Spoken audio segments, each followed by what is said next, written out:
What things should you consider when choosing a suitable two-way radio for your particular use scenario? Guys, awesome for tuning in. Today I'm going to do a little bit of an interesting comparison. I have the brand new Retevis RT46 walkie-talkies right here, and I'm going to actually compare them a little bit to the predecessors. Those is the older generation. And yeah, I mean, one thing that I always like to point out, if you're in the United States, please have a look at the FRS. And if you're in Europe, please choose the PMR446, because the first thing that you can definitely consider when picking a two-way radio is whether it's a PMR446 for Europe or an FRS. Both are slightly different. As you can see, I think FRS offers you a total of 22 channels and the European PMR has 16, and obviously the output power is different, at least what the government allows. So please always check with your geographical location. Sometimes viewers from India ask me, oh, what can I use in India? Guys, I don't know every country. There are like literally tons of different countries. Every country can technically make their own laws, so to speak.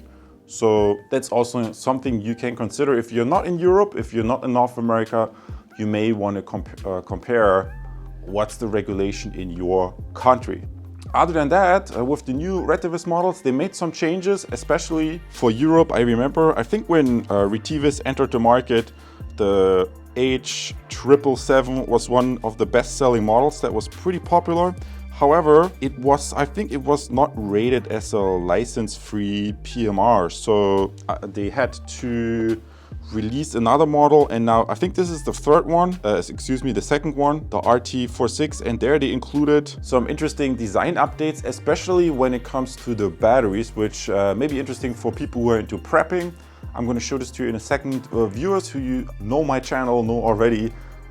In part 2, I'm going to do a quick unboxing, show you what accessories are inside the box. Some radios, they come with charging stations, other they don't come with charging stations, so I like to compare this a little bit in the unboxing part and give you some general ideas, close-up shots of the build quality. And in part 3, I'm always going to do my range test. So I'm going to compare a little bit the older version against the new one in the unboxing part, and then we're going to do range test on my usual test route, and you can see what distance you can expect from the European PMR version. Correspondingly, if you're in the United States, please note the FRS has 4 times the output power. So at least that's legally allowed. If the radio supports it, you will get a higher range, or you should get a higher range. And always as a disclaimer in part 3, the range test, take it with a grain of salt, because range will always vary based on your conditions and environment. My test route is pretty generous. It's not too hard on the radios. So if you're somewhere in an urban area, the range can be shorter. If you're in the countryside, it will be longer. So without further ado, guys, let's get rolling with the unboxing. Very nice. Then right now we're going to have a closer look at the Retevis RT46 two-way radios. Let me quickly take those out of the box. Maybe if you know the Baofeng BF888S or the Retevis H777, you know these new ones, the RT46, they look pretty similar, but obviously there are some significant changes, like the battery and the accessories that are included. So let me show you a quick close-up shot. So on the first glance, they look quite similar. However, at least with the European version, you see the antenna is fixed. So that was one government requirement for people in Europe. With the old models, you could detach the antenna, put a longer antenna on there and get a higher range that way. So that's obviously, at least in Europe, not allowed. Let me know how this works for you guys in the US. And also the battery mechanism has changed. So you open this up here, and as you can see, you can put the AA alkalines in here. So that could potentially be really interested for emergency preparedness, or for people who are into prepping, something I would definitely consider. Obviously, the radios are not rainproof, so if you're in a bug-out situation and you want to use them in the rain, maybe not, but nonetheless, they are nice to have. Maybe if you go on a hike or you visit the cabin on the weekend. So the first thing to consider is they changed the battery mechanism. Obviously, they're giving you a 1000 milliamp lithium ion. So let me quickly put this in here, and there you go, snaps right into place. Battery cover back on, and then we can quickly switch it on. Like I said, I'm a fan of these very simple radios. You just turn the volume level, and then you have the channel selector. 610. I'm not exactly clear. I think I read the FRS has 22 channels, but you can only turn it to 16. So you want to check how these FRS channels are organized. I think it's my understanding some of the FRS channels are also shared with the GMRS.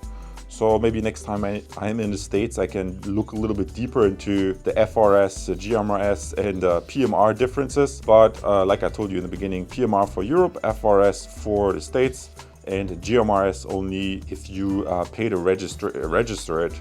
So it really makes sense to know some of the basics. Otherwise, the radio is pretty much the same. What they also added here on the side, that was always a thing. You could program these radios with a USB programming cable. You would go to the website of the manufacturer, download the software, plug this in here and program it. And I know some people, they actually did that. They reprogrammed the channels or configured something differently. Let's say change the output power. That was something that used to be possible. And if you're interested, I can make a video about this as well. Here they added the USB connector. So I figure you can charge that via USB, which is kind of interesting. The old radio had charging points right here and also did include a docking station. Obviously, you have only the radios, the batteries, and a USB charging cable. So you may want to make sure to have a USB power supply handy. If I quickly open up the predecessor, you will see how remarkably similar those look. People who are into ham radio obviously know it looks also very similar to the Baofeng 888, but the backup battery mechanism, as you can see, is totally different. So you're relying on that battery you kind of just put in AA's with this older generation model. But on the flip side, you used to have these charging contacts, and they would give you this charging station right here, which some people criticize because it had just this really thin cable, so you got to be careful with that cable. And the old radio also included this replaceable antenna, so you could switch out the antenna, which at least in the case of Europe, that was not legal, at least within the PMR specifications. The PMR requires that the antenna is fixed, but I know some people actually bought these radios, programmed them on the PMR frequencies, raised the output power and stuck on a longer antenna, which technically the government doesn't allow you to do, but some people, they did it anyway, which is kind of brave. But obviously I don't recommend you to do this unless you're really in an emergency situation maybe. Guys, let's quickly jump over to my charging bench, charge those up, and then we can go right to the range test. Very well, right now I'm gonna give the Retevis RT46 walkie-talkies a quick charge. Here, maybe you noticed, obviously you don't have a docking station, so you have to plug it in via USB. And the USB power supply is not included. So from a previous video review that I did, I still have this 5-port Retevis charger. So I'm doing a little bit of advertising here for these chargers. Just make sure you can use any charger you want, but make sure you have a USB charger handy to charge those up. That's definitely useful. And once I plug this in and turn on the power, you see, this seems to be already fully charged, I think. Let me quickly plug in the other one as well. I did play around with this last week a little bit. So you see, this one is still charging. It has a red indicator light, and this should be fully charged. It has a green indicator light. Very easy to do for you. Just remember, if you're getting these radios fresh, and you take them out fresh out of the box, even if they turn on and there's some charge in the battery, just please plug them in, let them charge once fully up before you start using the radios. That's always a good practice. This is what I'm going to do right now, and we can jump to part 3, the range test. I'm really curious to see how these radios perform, so let's get going, guys. And so far so good. This is test point number 1 of the European Retevis RT46 radios at test point number 1. Test point number 1 with 420 feet. Let's see how this sounds, and let's see how far I can get today. So guys, I already reached the next test point of these Retevis license-free radios. Test point number 2, 790 feet. Usually also no problem at all for these small little low power PMR radios from Europe. Test point number 2, 790 feet.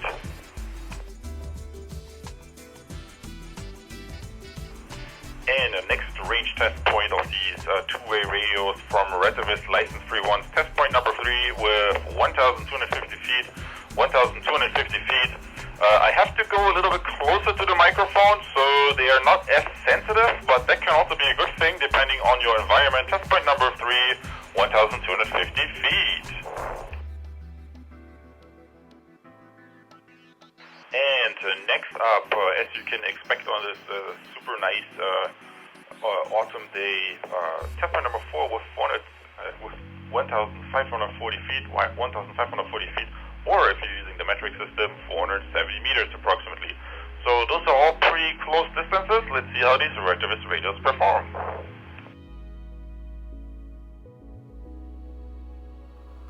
And yeah, guys, now I walked a tiny little bit here at test point number 5 of approximately 2,000 feet. And guys, always consider if you're in the United States, you have the FRS that should give you theoretically 4 times the output power and therefore a better range as well. Test point number 5, 2,000 feet of the Retevis PMR radios.